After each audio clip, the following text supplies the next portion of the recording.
Hello and welcome to the new series of Drishti IAS. I am Pooja Dwivedi, and in this segment today we are going to discuss about Karnataka's controversial anti-conversion law. This topic is important from the perspective of prelims and also very important from the perspective of GS Mains paper 2 and 3. Let's begin with the topics of discussion that we are going to look at. These are the various topics that we are going to cover step by step. Let's start with the news. Now, on the lines of the ordinance of UP which was passed in order to stop non-bona fide conversions, and on the lines of itself, it has suggested, Karnataka government has suggested that we need to have a law which is anti-conversion in nature, and it is seeing a lot of protests. The problem is that the current law that has been passed has a provision with respect to marrying, and that is interfaith marriage, for the sole purpose of conversion and deriving some sort of benefit from that conversion. And that is the entire issue that we are going to discuss here. But before we begin with the features of the bill, don't you think we should know about the history of anti-conversion laws? Because anti-conversion laws are not something very new to India. It has come up all of a sudden. We have a history with it. Let's know what is the history. So laws restricting religious conversion were started in the colonial times itself. And these were the policies of the princely states in order to have a monopoly of Hindu royal families during the British colonial period, and that was spanning from 1930s to 1940s. And over a dozen of princely states had anti-conversion laws, including the laws in Kota, Bikaner, Jodhpur, Raigad, Surguja, Patna, Udaipur, also Kalahandi, all had such laws.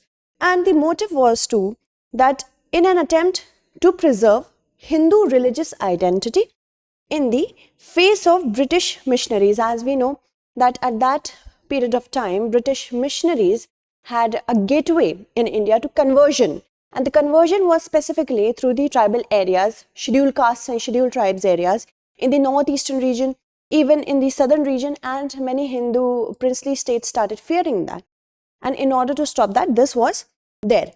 And if we talk about post-independence at the central level, the government already had this idea of having anti-conversion laws at the central level. Right now, we do not have any central level law. Okay, so Indian Conversion Bill, it was introduced in the year 1954, and licensing of missionaries and registration of conversion with government officials. This was the mandate. It was sought after. But it did not receive a lot of political support.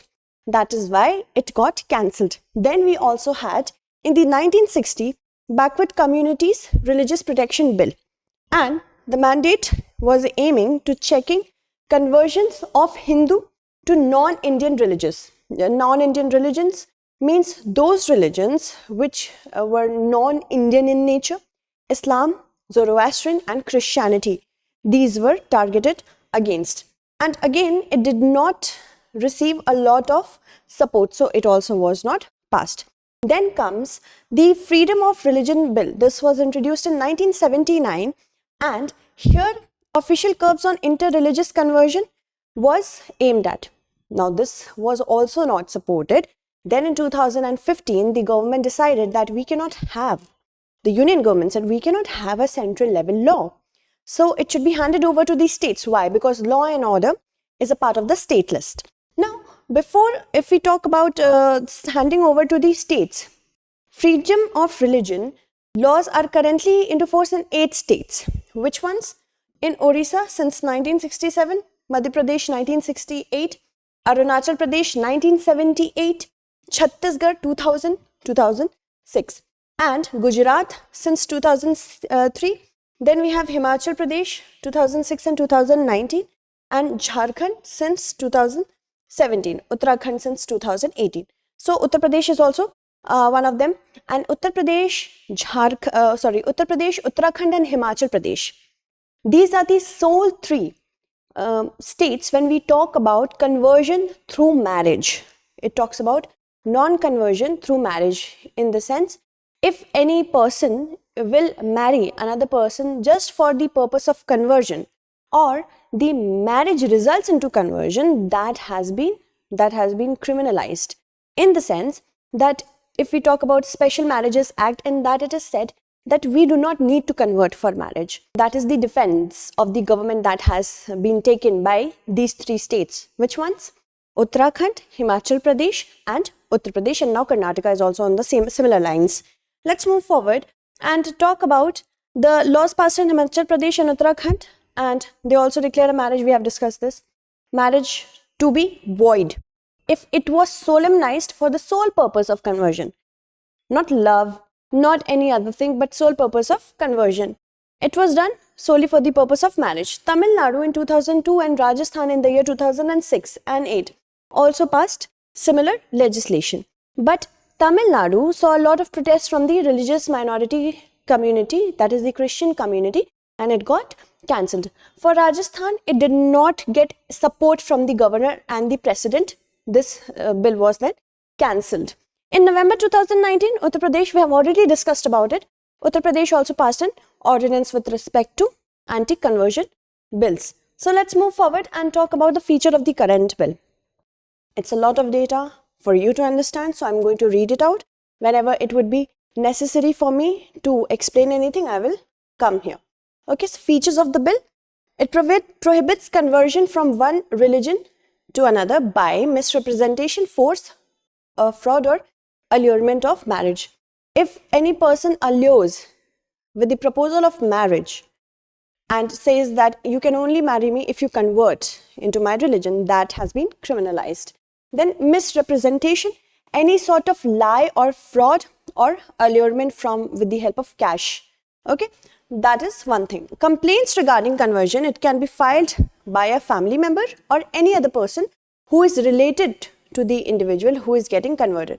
And a jail term of 3 to 5 years and a fine of rupees 25,000 has been proposed for those violating the laws in the case of people from general categories, and a jail term of 3 to 10 years and a fine of 50,000 has been mooted for those who convert minors, women or persons from SC/ST community, because minors, they do not have the proper opinion if they are not informed well enough, and SC/ST communities are backward communities. In order to reach the higher ladder of the social hierarchy, in case with the help of money, they can also be allured. So higher punishment is there. Then payment of compensation of rupees 5 lakh on court's order will be there to the victims of conversion by the persons attempting the conversion. Double punishment for repeat offences. Marriages conducted with the intention of conversion can be declared null and void by a family court or a court jurisdiction, and the offence of conversion has been deemed to be cognizable and non-bailable. Tell me in the comment segment what is cognizable and non-bailable. Cognizable, you can tell me in the comment segment. It can be tried in the magistrate's court under the proposed law, and any person intending to convert to another religion after the law comes into force will have to notify the district magistrate 2 months in advance. And the person who is carrying out the conversion must provide 1 month notice in order to take care of any fraudulent activity which is very spontaneous in nature. Suppose I am a fraudulent conversion person and I call this person, I say, I will give you 50,000, please convert to my religion. So what will happen? This might be, of course this is fraud, and this might not be taken into consideration because proper notice has to be given 2 months prior. So in order to check that, then the person who is carrying out the conversion, we have discussed that the district magistrate must conduct an inquiry through the police on the real purpose of the conversion. Now this is the draft bill saying, not informing the authorities will result in prison term of 6 months to 3 years for persons who convert, and a term of 1 to 5 years for those carrying out the conversion. Okay, so all this is a feature of the bill. Let's see, what does our constitution say? Our constitution provides for freedom of practice, propagation of religion, and there are certain articles that we need to keep in mind. First is Article 25, freedom of conscience and free profession, practice and propagation of religion. So this is provided as a fundamental right. Even if I don't want to have any religion, that is also okay with my constitution. Article 26 says freedom to manage religious affairs. Then Article 27 says freedom as to payment of taxes for promotion of any particular religion. So economics has been divorced from religion. Then freedom as to attendance at religious instruction or religious worship in certain educational institutions. Okay, so all this is provided for in the constitution. Specifically, here we are going to talk about Article 25 with respect to this entire segment. Let's move forward and talk about the challenges ahead. Now, Gujarat High Court's judgment has been not in favor of a similar bill that was being passed in Gujarat in 2020. It says it violates Article 25 of the Constitution, that if I want to get converted, the state cannot have any say in it. So this is what the Gujarat High Court has said. Article 21 of the Constitution has guaranteed every citizen the freedom, right to liberty, right to life and liberty. And if I want to get converted, or I want to marry a person who belongs to some other faith, or I want to live with a person who belongs to some other faith, that is guaranteed by the Article 21. Then the apex court of India has, that is the Supreme Court, in its several judgments said that the state and the courts have no jurisdiction over an adult's absolute right to choose a life partner.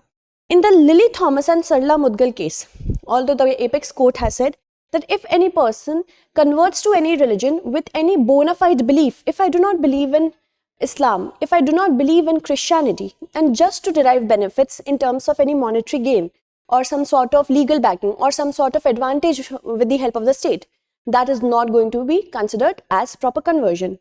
And also, if we talk about these two cases, you can write in your answer writing practice as well.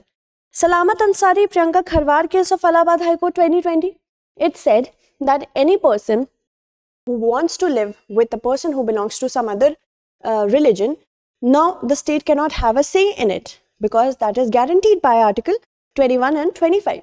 And the United States Commission on International Religious Freedom reports of 2016-2018 has said that prosecution under such kind of laws are very low, but it does create a very hostile environment, and the law can give backing to certain fringe groups in order to violate the beliefs of other minority communities and also attack them. It has happened with the help of the laws. The fringe groups who do not understand the authenticity and the actual aim of the law, they can use this law against the minorities. Now, as you can see, it is seeing a lot of protests specifically from the Christian communities and the Muslims. And we have to understand that in this country, we have to hear what these citizens have to say. They have the right to say, and we have to listen to them. Let's move forward and talk about the conclusion. First, we have to understand that there is a need of uniformity in the entire nation. The rationale behind bringing this law is, of course, fraudulent conversion, allurement, and any sort of human trafficking. So that is the first thing. Secondly, it is being said that this is a pan-nation racket. We need a central law for it.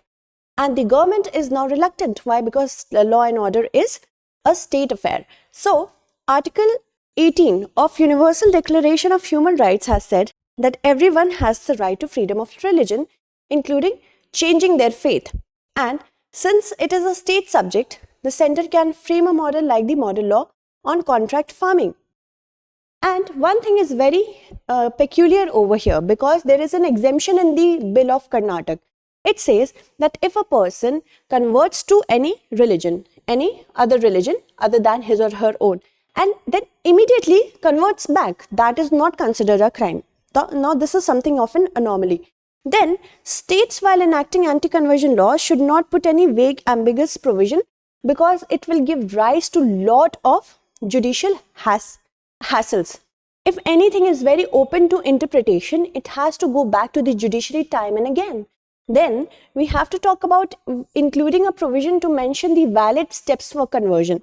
Like the Karnataka bill does have a proper step how to get converted if bona fide beliefs are there in another religion. So proper steps should also be provided so that in any way, any fringe group cannot come into the picture and cry foul that this is something of a fraudulent conversion.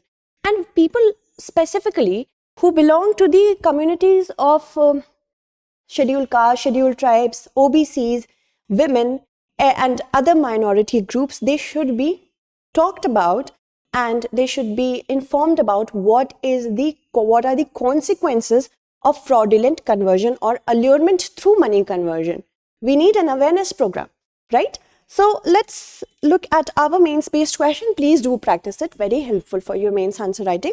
Critically analyze the anti-conversion bill of Karnataka and also shed a light on the historical background of anti-conversion laws in India in 250 words. So that's it for today. Tomorrow we shall meet again with another segment. Until then, stay updated and thank you so much for watching.